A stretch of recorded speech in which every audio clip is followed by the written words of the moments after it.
Hello everyone, so welcome to our YouTube channel that is chemistry Sarathi. तो जनाब स्वागत है आप सभी का हमारे इस वीडियो में। तो आज हम बात करने वाले हैं प्रैक्टिकल केमिस्ट्री के पीवाईक्यूज की, जो कि अप्रैल अटेम्प्ट 2024 में पूछे गए थे। इस पर्टिकुलर चैप्टर को आप सॉल्ट एनालिसिस के भी नाम से जानते हैं, है ना। तो आपकी जानकारी के लिए हम बता दें कि हम 2022, 2023 एंड 2024 के पीवाईक्यूज करा रहे हैं चैप्टर वाइज स्ट्रक्चर्ड फॉर्मेट में। तो इस चैनल को सब्सक्राइब जरूर से कर लेना है ताकि ऐसा क्वालिटी कंटेंट आपसे मिस ना होने पाए, है ना। और सॉल्ट एनालिसिस एक बहुत ही ज्यादा डिमांडिंग चैप्टर था, तो यस फाइनली उसके पीवाईक्यूज आ चुके हैं। तो पूरी शिद्दत के साथ आपको हर एक पीवाईक्यूज की प्रैक्टिस करनी है ना। Now question number 1, 4 April shift 1। In the precipitation of iron group third in qualitative analysis ammonium chloride is added before adding ammonium hydroxide. Okay, तो आपसे कहा गया कि अमोनियम क्लोराइड को हम पहले ऐड कर देते हैं अमोनियम हाइड्रोक्साइड से। तो ऐसा हम क्यों करते हैं, इसका रीजन आपसे पूछा गया है। देखिए जनाब, ऑप्शंस की तरफ जाने से पहले हम आपको बता दें कि इस पर्टिकुलर क्वालिटेटिव एनालिसिस में हमें बहुत ज्यादा केयरफुल रहना होता है। क्यों? क्योंकि हमें डिजायर्ड आयंस की सिलेक्टिव प्रेसिपिटेशन चाहिए होती है। क्या बोला मैंने? हमें बहुत ज्यादा केयरफुल रहना होता है। क्यों रहना होता है? क्योंकि हमें डिजायर्ड आयंस की सिलेक्टिव प्रेसिपिटेशन चाहिए। अरे हाँ या ना? यस, अगर नहीं पता तो लिख लेना है आपको।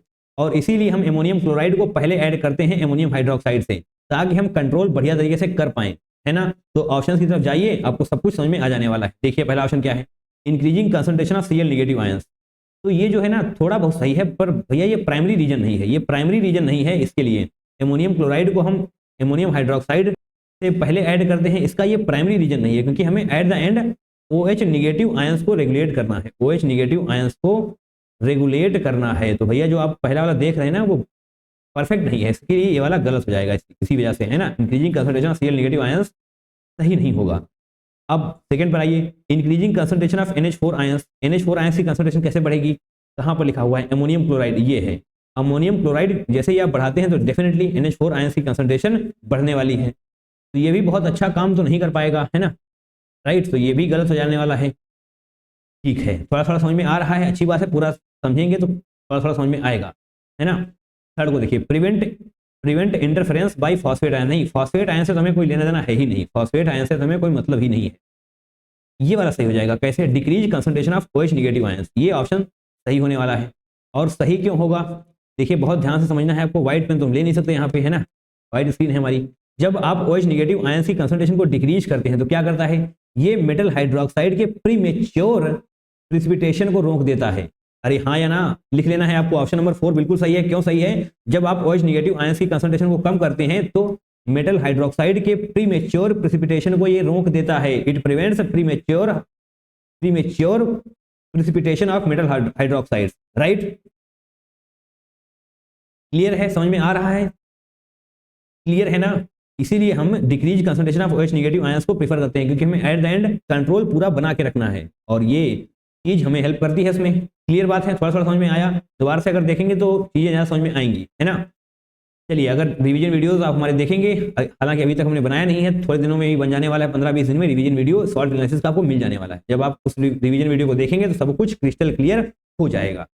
चलिए, काफी बातें हो गई, आगे बढ़िए। Question number 2, 5 April shift 1। In a borax bead test under hot condition, a metal salt one from the given is heated at point B of the flame। अच्छा, तो पॉइंट B आपको यहाँ पर लिखा हुआ है, बताते हैं भी क्या है ये। Resulted in green color salt bead, the spin only magnetic moment value of the salt। Okay, तो यहाँ पर 1 2 3 4 4 दिए हुए हैं।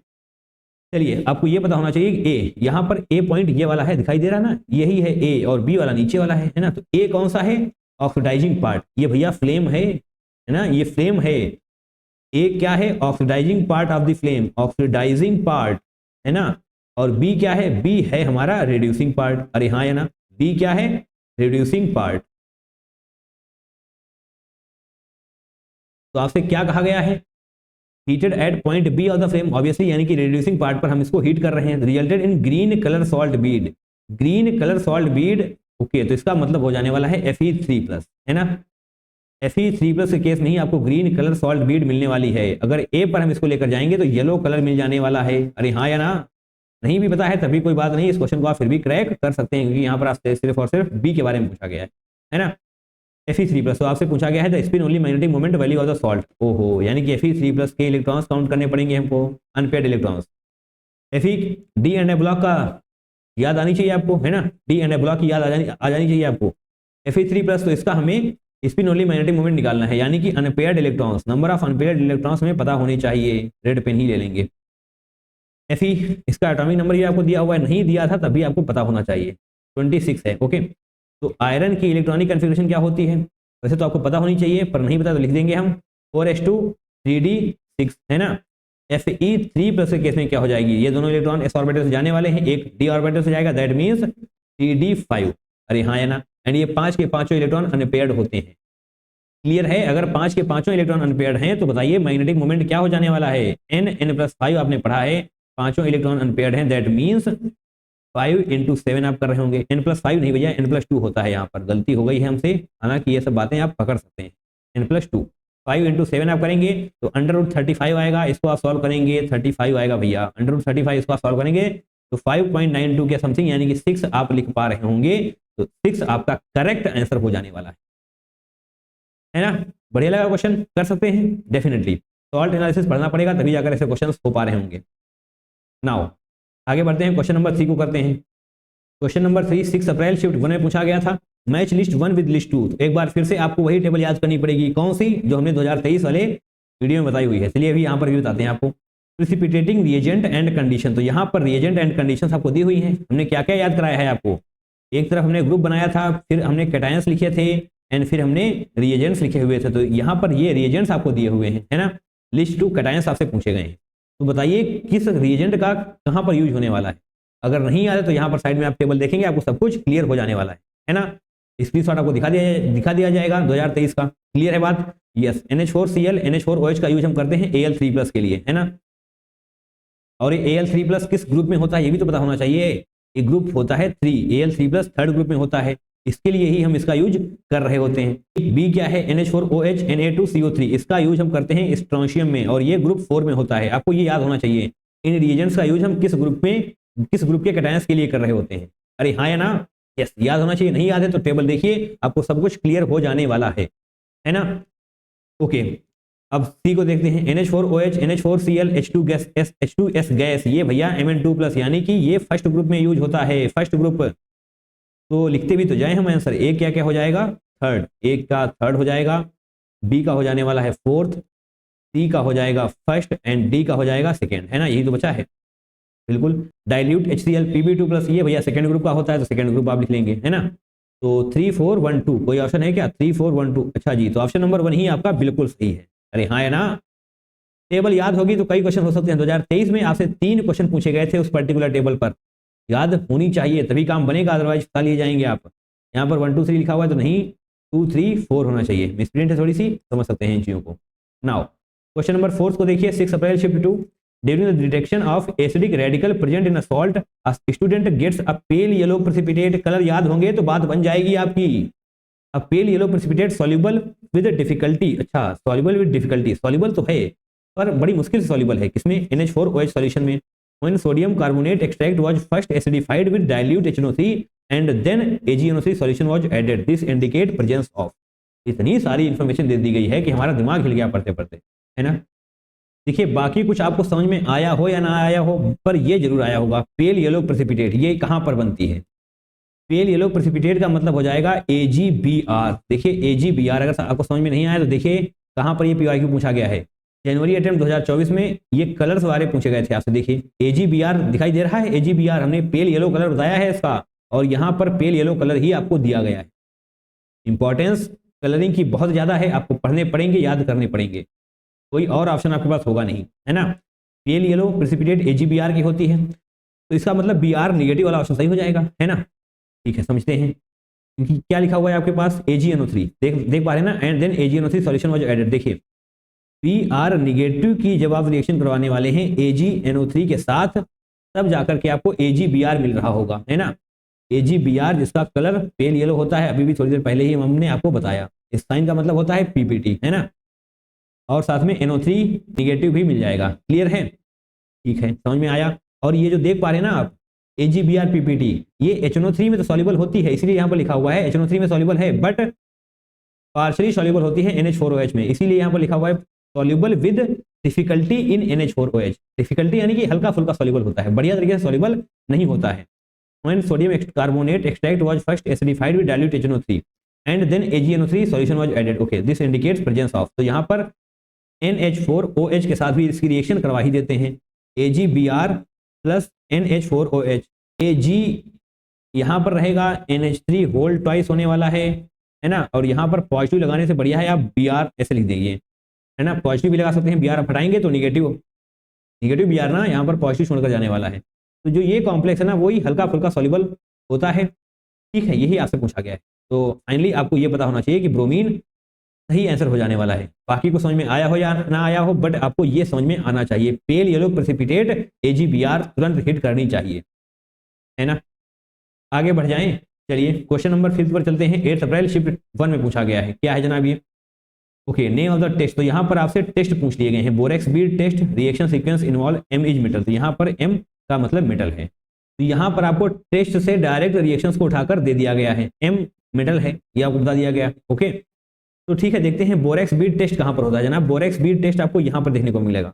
MsO4 Na2B4O7. इसको पढ़ते हुए जरूर से आपको याद आएगा बोरेक्स बीड टेस्ट के बारे में. आई थिंक हमने ये क्वेश्चन करा रखा है. अगर ढूंढने जाएंगे तो टाइम लग सकता है ना. बोरेक्स बीड टेस्ट कहाँ पर है?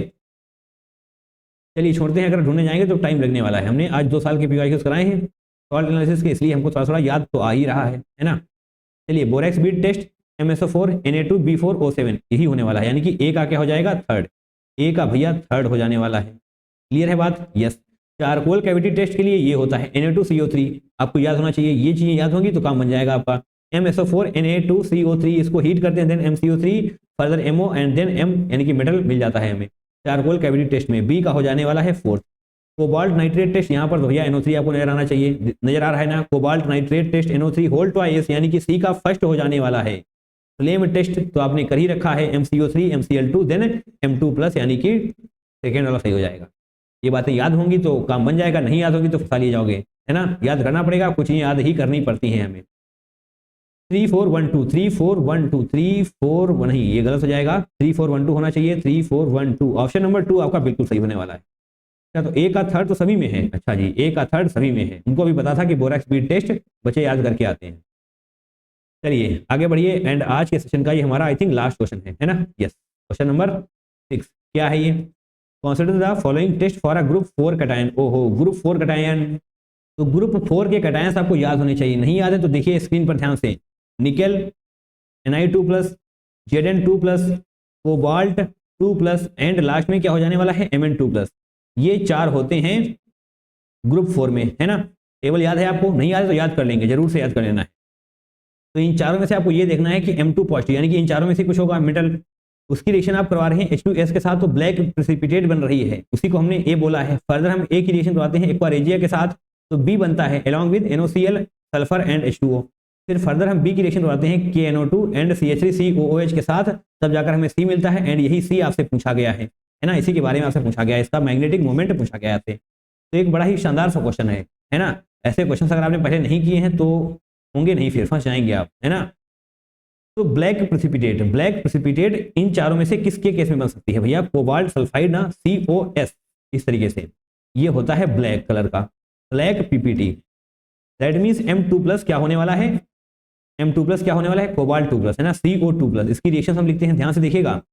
कोबाल्ट 2+ की रिएक्शन हम करवाने वाले हैं H2S के साथ, तो हमें COS इस तरीके से बनाएंगे हम. और ये क्या होता है? Black PPT. और बाई प्रोडक्ट अगर आप लिखना चाहें तो लिख सकते हैं, बाकी उसकी कोई खास जरूरत है नहीं तो हम भी नहीं लिखेंगे, है ना. तो ये पूछा नहीं जाएगा, परेशान नहीं होना है. मेन प्रोडक्ट्स पर ही आपका फोकस रहना चाहिए. COS. Okay, COS cobalt sulphide की रिएक्शन करवा रहे हैं एक्वा रेजिया के साथ. क्या लिखेंगे हम? Aqua regia. एक्वा रेजिया के बारे में तो पता ही होगा आपको, है ना. B बनने वाला है. B क्या होने वाला है? COCl2. और साथ में आप ये सभी चीजों को लिख लेंगे, NOCl sulphur and H2O. Clear है? इन सभी चीजों को लिख लेना है. B. अब COCl2 की हम रिएक्शन करवाने वाले हैं KNO2. देख लेना है ध्यान से, KNO2 एंड CH3COOH के साथ, CH3COOH के साथ, है ना. तो हमें क्या मिलेगा? तो जनाब हमें एक कॉम्प्लेक्स मिलने वाला है. क्या कॉम्प्लेक्स मिलेगा? NO2 सभी अंदर हो जाएंगे. 6 NO2 अंदर होने वाले हैं. कोबाल्ट, देखिए ध्यान से देखना है, NO2 होल 6 हो जाएगा, है ना. और यहाँ पर देखिए क्या आने वाला है? 3- आएगा. कैसे आएगा? अगर ये 3- हटा दें हम, तो यहाँ पर आपको बाहर K3 लिखा हुआ मिल जाने वाला है. K3 अब ऑब्वियसली पोटेशियम +1 होता है, तो अगर आप इसको हटाते हैं तो यहाँ पर आपको इसके बाहर -3 देखने को मिल रहा होगा। अब आपसे यही पूछा गया है, the spin only magnetic moment value of the metal complex C. तो यहाँ पर स्पिन ओनली मैग्नेटिक मोमेंट यानी कि कोबाल्ट की क्या इलेक्ट्रॉनिक कन्फिग्रेशन आपको लिखनी पड़ेगी, है ना। तो कोबाल्ट की इलेक्ट्रॉनिक कन्फिग्रेशन क्या होने वाली है, NO2 6, दैट मीन्स CO3+ हो जाने वाला है। D and F block coordination compound में ये सब आप पढ़ के महारत हासिल कर चुके होंगे, है ना। तो कोबाल्ट की इलेक्ट्रॉनिक कन्फिग्रेशन क्या होती है, जनाब 4s2। Science teacher very cruel मांगे fees copy, that means 27 atomic number होता है इसका। तो 4s2 3d7 हो जाने वाला है इलेक्ट्रॉनिक कन्फिग्रेशन किसकी, न्यूट्रल कोबाल्ट की। बट आपसे पूछा गया है CO3+ के केस में 4s0 हो जाएगा एंड 3d6 यानी कि 6 इलेक्ट्रॉन्स हैं आपके पास। फीलिंग कैसे करेंगे आप, NO2 भैया स्ट्रॉन्ग फील्ड लिगेंड होता है, पता होना चाहिए आपको, NO2 एक स्ट्रॉन्ग फील्ड लिगेंड है। तो भैया ये पेयरिंग करवा देगा, अगर ये पेयरिंग करवा देगा तो हमारे पास तो बचेंगे ही नहीं इलेक्ट्रॉन्स अनपेयर्ड, है ना, क्योंकि 6 इलेक्ट्रॉन है। पेयरिंग करवाइए 1 2 3 4 5 6, तो क्या कोई आपको अनपेयर्ड इलेक्ट्रॉन नजर आ रहा है, अगर कोई अनपेयर्ड इलेक्ट्रॉन है ही नहीं तो स्पिन ओनली मैग्नेटिक मोमेंट भी तो 0 ही आएगा ना। यस, इस तरीके से आप क्वेश्चन को सॉल्व करेंगे तो बहुत जल्दी हो जाने वाला है। बाकी ये नॉलेज आपको होना चाहिए, ये ज्ञान आपको होना चाहिए, तभी ऐसे क्वेश्चन सॉल्व होंगे। कोई लॉजिक कोई तुक्का काम नहीं आएगा जब आप एग्जाम हॉल में बैठेंगे। सॉल्ट एनालिसिस पढ़ के जाना है, +4 +8 आपको बहुत आसानी से मिल सकते हैं। ये रही हमारी आंसर की 6 क्वेश्चन, हमने प्रैक्टिस कराए आपको, आपने प्रैक्टिस की पूरी शिद्दत के साथ, इसके लिए आप सभी का बहुत बहुत धन्यवाद। अंग्रेजी में बोले तो thank you so much from the bottom of the heart. Salt analysis के और भी PYQs की प्रैक्टिस करनी है तो यहाँ पर देखिए आपको प्लेलिस्ट मिल जाने वाली है, क्लिक करिए, काफी सारे PYQs आपका इंतजार कर रहे हैं। तो दैट्स ऑल फॉर टुडे, मिलते हैं किसी दूसरे वीडियो में। Till then take care, tata bye bye and I love you all.